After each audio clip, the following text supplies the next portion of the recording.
One thing that often gets forgotten with injury rehab is nutrition.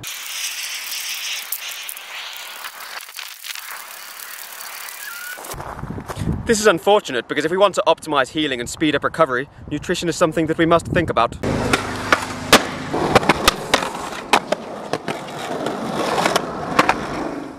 So the main purposes for locking in quality nutrition when you're injured are going to be revolving around four main categories.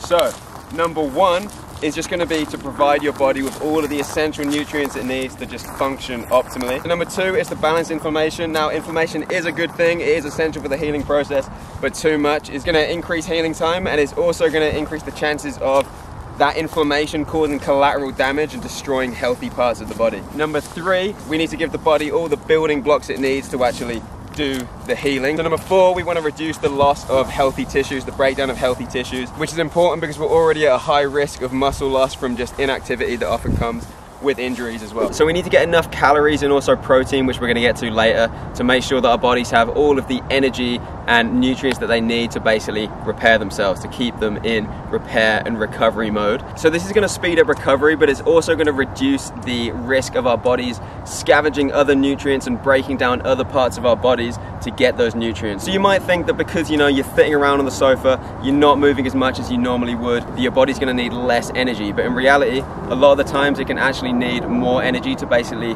power the repair process. So one simple method you can use to make sure you're giving your body the calories that it needs is just to simply weigh yourself like twice a week and seeing if you're maintaining your weight. So these calories are going to come primarily from the macronutrients, carbs, fat and protein. Now, when we're choosing the foods that are going to give us these macros, we want to make sure that we're going for primarily whole foods and minimally processed foods. So this is true for just optimal health, but it's maybe even more important when we're actually recovering from an injury. So the main building block that our body is going to use to repair itself is protein.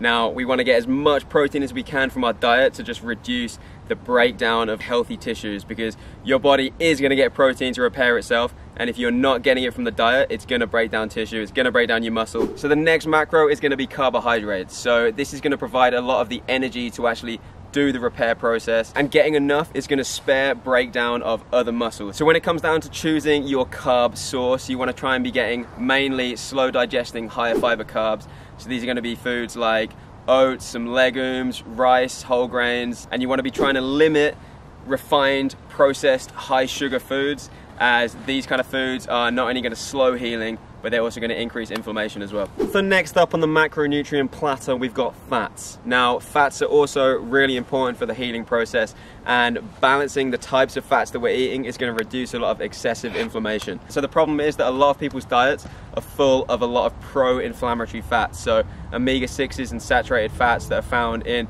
refined foods, in deep fried foods, in a lot of vegetable oils as well.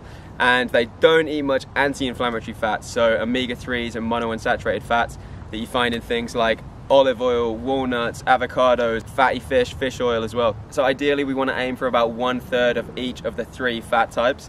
Now, I know that probably sounds super complicated, but it doesn't have to be complicated as long as you're eating a variety of food. And as well, if you want to learn more on pretty much any of these topics that I've been covering, protein, carbs, fats, how to build plates, then I've already done videos on all these topics and I'll be linking all of them down below. So one other area that's going to slow wound healing is being deficient in certain micronutrients. Now, that's because micronutrients aren't only involved in just making sure that your body's functioning optimally, but certain ones are actually involved directly with the healing process as well. So this is just another reason why you want to make sure that you're eating a wide variety of whole foods and minimally processed foods, and specifically trying to get in a lot of non-starchy veggies, which is just going to be extra nutrient dense and just give your body everything that it actually needs to function and heal. So when it comes down to micronutrients, the key is just to really make sure that you're not deficient. You don't have to go out there and think more is better and just eat about 12 cabbages or pop about 13 multivitamins a day.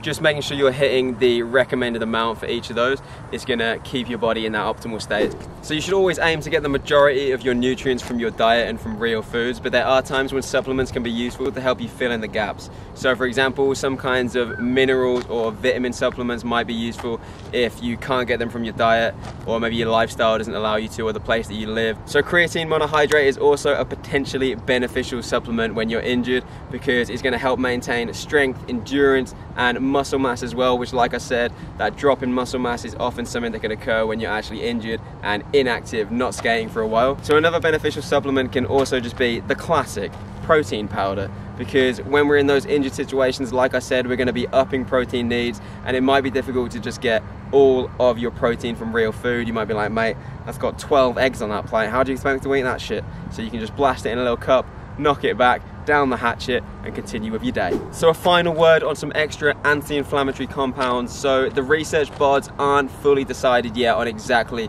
how we should be treating inflammation around injuries, because like I said, inflammation is super important for the healing process, but some research shows that we should be at least reducing overloading on a lot of anti-inflammatory compounds, at least in those first few days, and then adding them in after that period, and especially if you've got a lot of excessive inflammation or it's just hanging around for a really long time. So some compounds or foods that are shown to be pretty effective at reducing extra inflammation are things like curcumin, garlic, boswellia, which is actually frankincense. Remember the old 3 wise men, bringing that to Uncle Jesus down in the stable. And another called bromelain, which actually comes from pineapple. But if you aren't interested in consuming possibly the most disgusting exotic Indian fruit salad, then one thing you can do is get it in a supplement. Now, this is not sponsored by the supplement company. I just thought it's just going to be much easier to just get it in there and just to guarantee that I'm actually consuming these compounds whilst I was recovering from a sprained ankle, which I'm actually still recovering from. So this has got curcumin, bromelain, boswellia, and some other stuff in there as well, which is going to give me all of those extra anti-inflammatory compounds in one. So I was like, you know what, why not? And alongside that as well, the final anti-inflammatory compound, which we've already mentioned back in the fat section, is omega-3. So if you're already eating a lot of fish and you're making sure that you're getting omega-3 from those sources in your diet anyway, then great. But if you're not, then one thing that you might want to consider is an omega-3 supplement. It's an easy way to get it into the diet. You can also get vegan sources from algae oil as well. Like I said, I covered all of these different kind of topics already in much detail in other videos, so if you want to go check those out, I'll put links down in the description for those as well. So that's it for this one. Make sure you subscribe for regular content that's going to improve how you skate and how you feel when you skate. That's it for this one.